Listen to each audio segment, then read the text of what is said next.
दमन एवं दीव के सांसद श्री उमेश भाई पटेल ने आज मोटी दमन CHC हॉस्पिटल का दौरा किया। नमस्कार, आप देख रहे हैं वेब पोर्टल जन्नाटेदार न्यूज।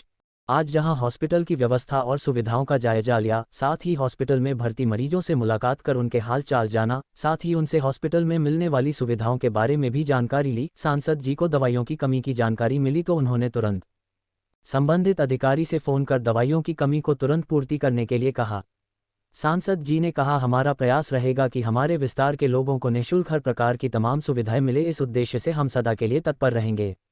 अगर आपको ये वीडियो पसंद आए तो लाइक, शेयर एंड कमेंट करें और चैनल को सब्सक्राइब जरूर करें।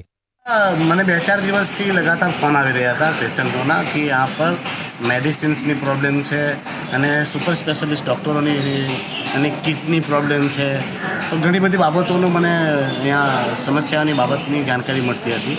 તો તેની અંગે જાણકારી મેળવવા અને શું સુવિધાની કમી છે અહીંયા અને શું પ્રોબ્લેમ થઈ રહી છે તે જાણવા આવ્યો હતો। તો ઘણી બધી બાબતો મેં જાણી। ડૉક્ટરો જે સ્પેશિયાલિસ્ટ ડૉક્ટરો છે તે અડધી જ સંખ્યામાં છે અને બીજું કે જગ્યા શોર્ટેજ લાગે છે। આજે પણ સિટી સ્કેનની જે મશીન છે ત્યાં જ છે અને સિટી સ્કેનની જે ફેસિલિટીઝ છે તે અવેલેબલ થઈ શકી નહીં। તો અમે રોગી કલ્યાણ સમિતિમાં બી વાત કરેલી જ છે નવા મશીન લેવાની, પણ મીનવાઇલ તો આપણી ફેસિલિટીઝ હોવી જોઈએ। પછી ઘણી બધી સમસ્યા છે કે માણસોને હોસ્પિટલમાં એડમિટ કરવાનો હોય તો પરિચય નહીં હોય તો શું થાય। એમ્બ્યુલન્સોનો બી મેં સાંભળેલું કે એમ્બ્યુલન્સ માટે પૈસા લેવામાં આવી રહ્યા છે। બીજું મેડિસિનની કમી, તો મેડિસિનની કમી તો અમારી સામે જ થઈ કે ઘણી બધી મેડિસિન જે છે તે એમ કે અવેલેબલ નહીં મળે ને એમ કે પરચેસ કરવા માટેની અમે જે પરમિશન માટે માંગ કરી છે એ ફાઇનાન્સમાં અટવાયેલી છે। તો મેં અહીંયાથી જે તે અધિકારીને બી ફોન કર્યો કે ભાઈ આવી મેડિસિનની લાપરવાહી નહીં વર્તવી, બહારથી એક બી મેડિસિન લેવાની જરૂર પડવી નહીં જોઈએ। જ્યારે કે ભારતના પ્રધાનમંત્રી નરેન્દ્રભાઈ મોદીજીએ આટલી બધી સુવિધા આપી, આયુષ્માન કાર્ડ આપ્યું અને તમામ ફેસિલિટીઝ અને તમામ હેલ્થ ફેસિલિટીઝ સાથે સાથે તમામ સુવિધા આપવાની ખાતરી આપી, તો છતાંય જો માણસોએ બહારથી મેડિસિન મંગાવવા પડતી હોય તે દુઃખદ અને દુર્ભાગ્યપૂર્ણ છે।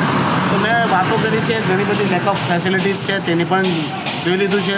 હા, જગ્યા ઓછી છે કારણ કે એક સાથે બધો ડમ થઈ ગયું છે કામ, કેમ કે મરોડાના બી લોકો અહીંયા જ આવી ગયા, મોટી દમણનું બી અહીંયા જ આવી ગયું, આપણે ત્યાં ઇન્ડસ્ટ્રીયલ એરિયો પણ છે। તો જગ્યા ઓછી છે તેના લીધે અહીંયા બધું મેનેજ કરવામાં તકલીફ આવતી છે। બાકી ઓવરઓલ જોવા જાય તો ડૉક્ટર સેલિસની કામગીરી સંતોષકારક છે। આટલી નાની હરકી જગ્યામાં એમણે ઘણું મેનેજ કરવાની કોશિશ કરેલી છે, પણ ઘણી બધી બાબત જે છે તે ડૉક્ટરની બહારની પણ છે અને જે હેલ્થ ફેસિલિટીઝ છે એ અધિકારીઓના ક્ષેત્રમાં આવતી હોય। અધિકારીઓ એસી ઓફિસમાં બેસી જાય, ધ્યાન નહીં આપે તો આ જ બધી પરિસ્થિતિ થવાની। હું હેલ્થ સેક્રેટરીને પણ આ વાત કરવાનો છું કે થોડી ધ્યાન આપે અને એસી ઓફિસની બહાર નીકળીને એટલીસ્ટ મહિનામાં એક ચક્કર તો મારે, જેથી ખબર પડે।